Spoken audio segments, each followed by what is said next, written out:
Welcome to Adobe Live Pro Tips. I'm Shauna Lynn. I'm a lettering artist and illustrator in the Chicago area. How's everyone doing today? Good morning, good evening, good afternoon, good night, whenever you're joining us. I see we already have a lot of people in the chat. I see our mod Wade, and then I see Joshua, Clever, Barbara, Jeff, Penny. Hello, everyone. I see Robert. How are you all doing? What's up? What's new? Hi, Shauna. Hi, guys. Hello. This is a new segment for me. Hi, Chris. How are you? General Kenobi. Wow, there's a lot of people here. I recognize a lot. So yeah, welcome. Today we are going to be doing pro tips. And so I wanted to show you guys how I use the spot healing brush to fix photos. I love to do photo editing. I love to do photo restoration. Originally, I wanted to use a photo I have of my grandfather looking really awesome. But I unfortunately don't have a high resolution scan of that yet. I just have a photo of a photo, and that wouldn't have worked for today. So what I'm doing is I went on the Library of Congress, where they have the most extensive photo archive ever. And I went in the section called Free to Use and Reuse. And I'm using this photo that I pulled from there. I sent our mod a link so that if you guys want to follow along and download it yourself to also try this, you're welcome to. They give you several options to download it in, several JPEGs and then like 2 TIFF options. I downloaded it at the highest TIFF. So with working on it, what you'll find is these like Library of Congress, when they scan their photos in, they'll scan them in around like 1000 DPI. And if you don't know what that is, that's dots per inch. It's the amount of like information located in a single pixel or a single dot. And the more you have, the cleaner and clearer an image is. Generally, the rule of thumb is 300 DPI for print work. These, because they are higher, they're very high resolution photos. We have a lot we can work with, and we can get really nitty gritty with the details, which is fantastic. So as you can see, this photo is a 5x7, and it was scanned at 1400 DPI. So it is a crisp one. It's nice and crisp. So one thing I have done, I did a tiny bit of prep right before the stream, where this is our original photo. It has a little bit of blurriness to it. I'll quickly show you what I did just so you have an idea, and then I will jump into the spot healing brush. I used Command J to duplicate my layer. I went to Filter, Other, went to High Pass, and what you'll find is it'll show these little details here. You're gonna hit OK. You're gonna go to your blending modes, and you're going to scroll down till you get to linear light. And that will just give your image a bit more sharpness. Sometimes you have to adjust it. Sometimes it'll give it like little halos in certain spots. So you just have to do some adjusting to it as needed. But it's a really great way to really pull out details that you might not have in there without having to go and like use the sharpen filter. So I'm gonna go back to mine. So I have my high pass layer. So this is what I've done so far. That's it. So in order to start, there's 2 versions of the spot healing brush. You've got the automatic one, and then you have one where you can click your own source. I generally use the automatic one, but I'm also going to show the source one. And so we're going to start with that. So what it is this little Band-Aid tool. And I'm going to click it. I'm going to enlarge my brush just a little bit. And then I'm going to go to my brush settings, and I'm going to bring the hardness up to around like 50%. And what that's going to do is give the brush a little bit of a blur on the edge, just so that it blends well without pulling, without it losing too much. How do I explain that? So like the blurrier it is, the less bit actually gets covered. So you want it to be harder, so that you want it to be a harder edge, just so you don't have as much feathering on the edge, and it covers enough information. Hello, Keys. Keys says 300 DPI for office printers, 600 DPI for print houses, 1200 DPI for FM raster, 1400 DPI for archival and beyond. Yeah, that would make sense. This is archival. If I were to scan in photos of my family, like all these old photos my grandfather took, because he loved taking photos, I would be scanning them in at like 1400 DPI because I want as much of that image detail as I can get. So I have my spot healing brush. This is the one where you will use you'll use Alt or Option in order to click a source from where you want to pull that healing cover from. What I'm going to do so that I can preserve my original photo is I'm going to create a new layer. I'm going to call it healing. And then what you want to make sure that you have selected is up at the top here, it'll say all layers, current layer, or current and below. So what that is if I'm sampling or if I'm using spot heal, if I want it to heal only everything underneath, like say I have an adjustment on top, I want to use current and below. If I want it to sample everything that's in that file, like every layer in there, I will use all layers. And if I were working directly on the photo, I would just probably use current layer because I wouldn't have any reason to source anywhere else. But using all layers in this instance, what it's going to do is it's going to sample all the layers so that if there is other information on other layers, it will pull from that as well and incorporate that into your spot healing. So for example, just so I can show you how this would work, like I would hit Alt, you'll get this little cross in a circle, and I would click, if I click over in this lady's forehead and then I were to use it as the mask over here or as the healing over here, you can see the texture that's pulled from her forehead, which it will put into your file. And because Photoshop's amazing, it adjusts it to match the color, but you can see that the texture's there and I don't want that. So what I'm going to do instead is I'm going to spot heal. I'm going to pull and sample this little black area here. And then I'm going to go over my dust marks and over my dust marks. And this is good if you have like a specific spot you really need to pull from, because when you use the other spot healing tool, it is more of like an automatic source. So you have 3 options. So switching to that one, it's the Band-Aid with the little marquee next to it. And what that is you can choose content aware, create texture, or proximity match. Content aware will pull its information from around your source that you are cleaning. And sometimes if it doesn't have anything that it can pull from, like if there's too much, like say dust on the photo, it will just create more dust. So that's an instance where I would use the other spot healing brush in order to do a manual selection of where I want to pull the information from. If it's something where it's like this, where there's just like one little dot, I can then go in here and I can easily just cover it because there's enough information around it to pull from. Proximity match works similarly. It uses the pixels directly around what you're cleaning up, whereas content aware is a little more on the AI side where it will use more information within the photo to pull from. Create texture is one where it will implement texture as it covers over it. It's not a version that I use often, so I prefer content aware and proximity match. For this one, I'm going to bring my hardness of my brush up to about 50%. And then I'm going to zoom out and we're going to attack these big lines first, just so we can make sure that we cover the majority of this photo and get the majority of the scratches and stuff out. And if you have questions as we go, please let me know. But you'll see how quickly it goes through and you can clean up these marks, because it really is an amazing tool. It's great for photo editing.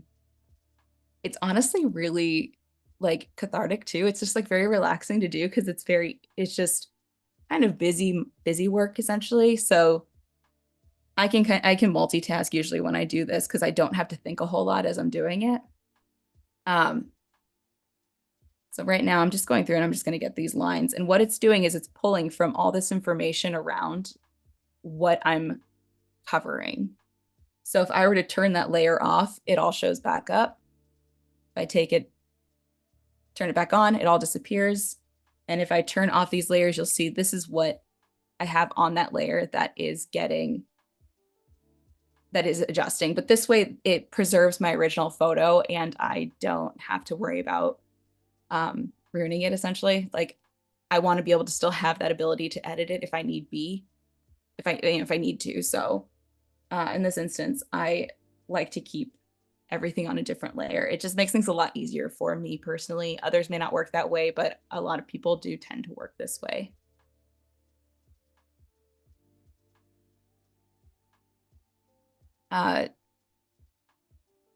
Quick thing, are you using a mouse or a tablet? I'm using a Cintiq. You can use a mouse. If you are using a mouse, I will switch quickly just so you can see. It will not be pressure sensitive, so it will cover the entirety of your brush. So you will have to go in and like manually change the size depending on what you are covering. So if you're covering just like one little piece of dust, you just click and you can get through it. So ultimately it's like you can do this with whatever tool. I work on a Cintiq 99% of the time, so that's generally what I use. But you can use a mouse as well. I started years ago by using a mouse, and then I used a Wacom Intuos. Recently got a small little like bamboo tablet that I can use on the road if I need to, and it works just as well. Only difference with this is that like I have some pressure sensitivity, so I don't have to adjust my brush as often if I'm using my pen.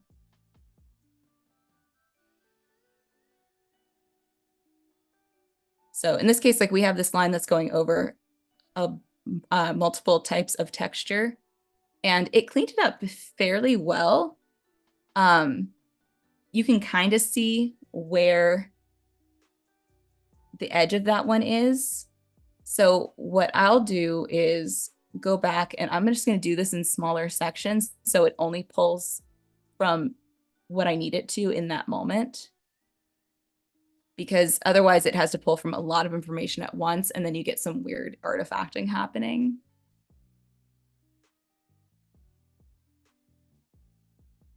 And as you can see, there's a lot of dust in here. There's a lot of scratches that aren't actually necessarily like the woman's wrinkles. It's cracks and stuff on the paper. So I keep going here. And because I have that high pass on, it makes it a lot easier as well for me to see all the dust and scratches that I need to remove. Because if I take it out, like it's the photo itself is really, it's a beautiful photo. It's got a really nice soft blur to it, but for this case, I want to be able to see what I'm using. So I'm using the high pass to clean it up.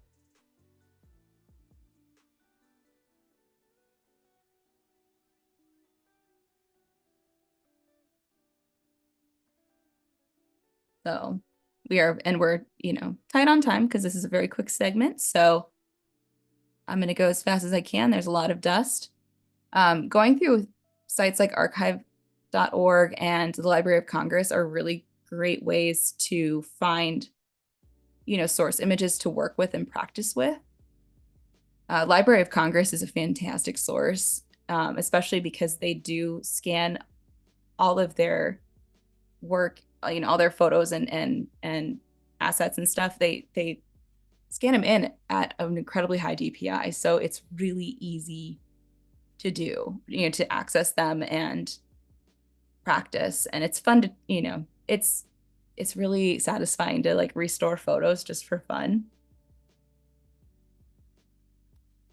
So we have these giant scratches. We're going to just quickly get these cleaned up.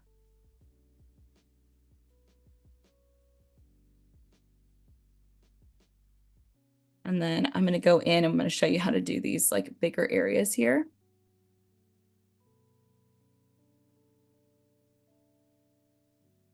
But this sort of thing also comes in handy if you do a lot of photo shoots and such, like if you do product photography. The spot healing brush is really great for removing like dust or any like little, pieces of whatever that might end up on your photo shoot background that you need to remove. It's nice and quick and easy. Will you be able to fix the blur part 2? I see areas below the chin that are blurred.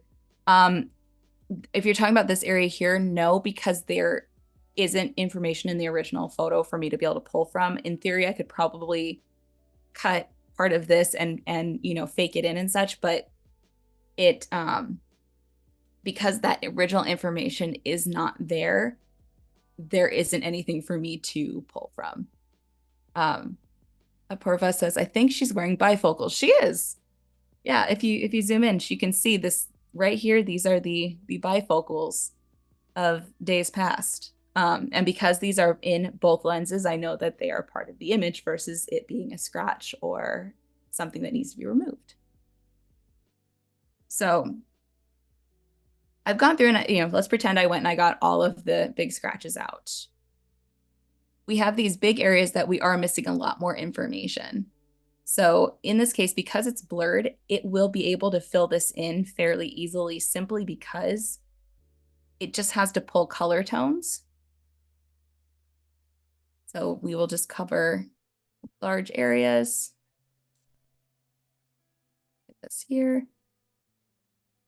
Sometimes you'll have a photo that's missing a large chunk of the photo, and the generative AI image, like generative AI actually works really well for that, because if you just select it and hit enter, it pulls only from the photo and it builds based on what information is there. So going in here, because like I said, this is a little more blurred, it's going to fix it very easily. Sometimes you might have to go over things like once or twice to kind of, get through it and clean it up.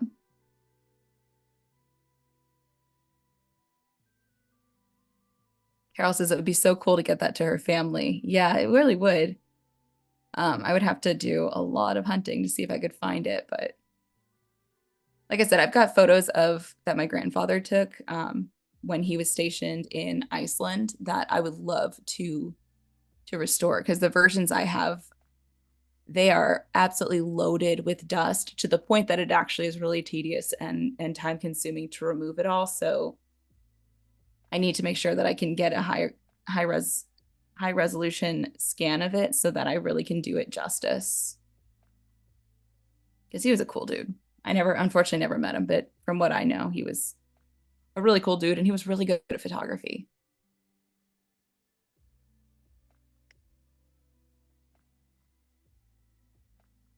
So we'll go in here. I'm just gonna fix everything I can.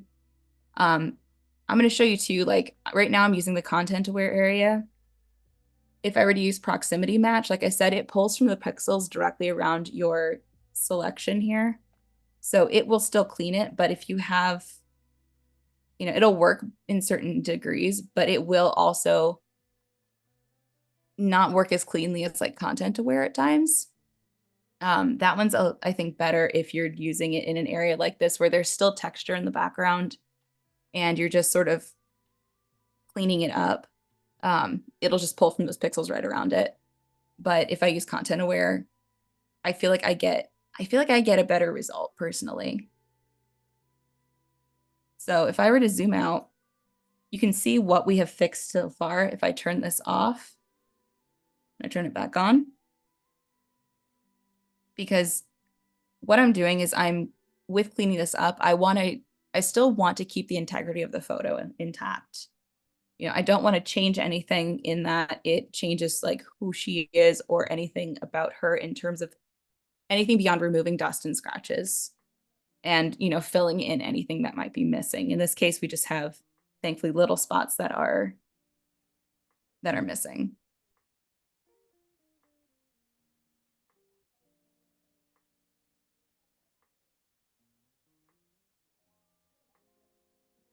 If anyone has any questions, we've got about 5 minutes.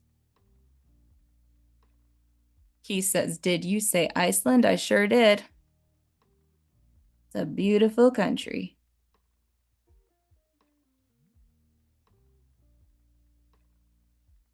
Lumacorn says, isn't this a very good photo too for the time it was taken? Yes, it really is. And like I said earlier, if anyone's just tuning in, we used a high pass to give it a little bit more crispness and sharpness without affecting the integrity of the original photo. So it just kind of brings all that out a little bit more. And I could go so far. When I do a high pass too, depending on how harsh it is, I will pull back the opacity of it so that it sharpens it just a little. So that's a lot of like adjusting and fixing as I go and making decisions based on the photo because it'll be different for every image you use it on. He says, yeah, hard to take bad photography here, to be honest. Oh, you live in Iceland? My grandfather was stationed at I can never remember if he was in the Navy or the Air Force. I think he was in the Air Force and my other grandfather was Navy.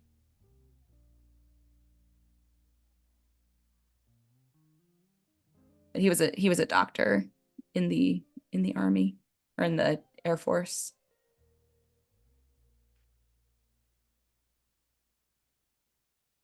And as you can see, I mean, it's just like, little things here. And as you go through, it's very quick to clean up. So quickly though, like when you have areas like this, you can increase the size of your brush and use more of it, use a larger brush to get through that area. This section's a little harder as far as like spot healing. You will more than likely use a clone tool or, manually cover it and then blend. So little beyond the spot healing brush, but sometimes it works, sometimes it doesn't. Again, it's a lot of trial and error.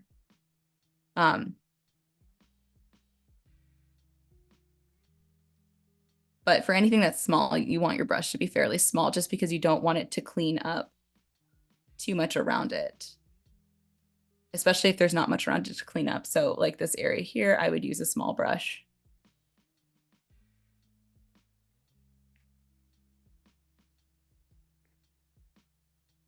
He says, this looks like a glass plate photo. You know what? I didn't look that far into what kind of photography it was.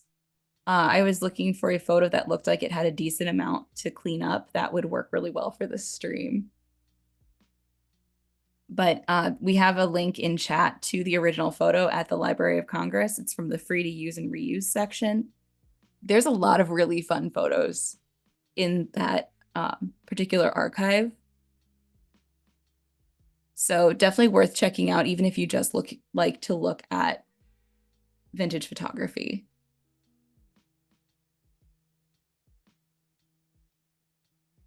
So I'm going quickly here, quickly as I can.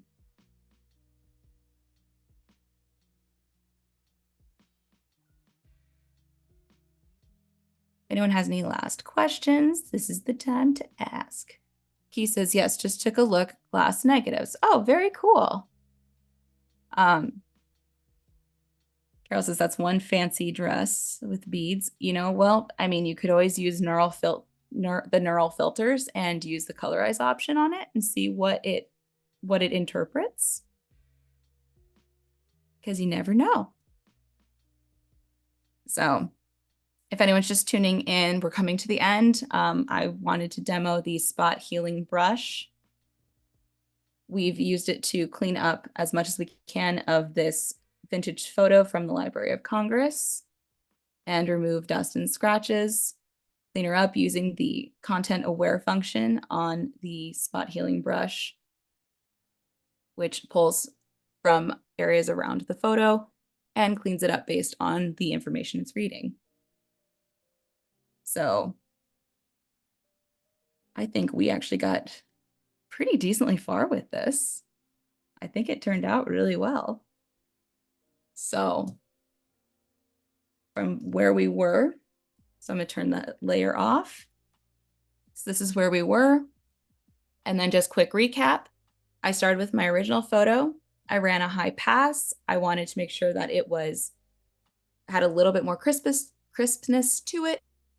And then I created a new layer, and with the spot healing brush, I used sample all layers so that it pulls from every layer within my composition instead of just what's there. So I want to thank you all for joining. This was a lot of fun. And if you decide to do this yourself, tag me. I'd love to see it, and also tag Adobe Live. Make sure that you stay tuned because there's a lot more programming coming up. And right after this, we have photo retouching with Danielle Livingstone, which is a great segue to what we were just doing. So thank you again for joining. I hope you guys have a wonderful day, and I will see you again soon. Bye.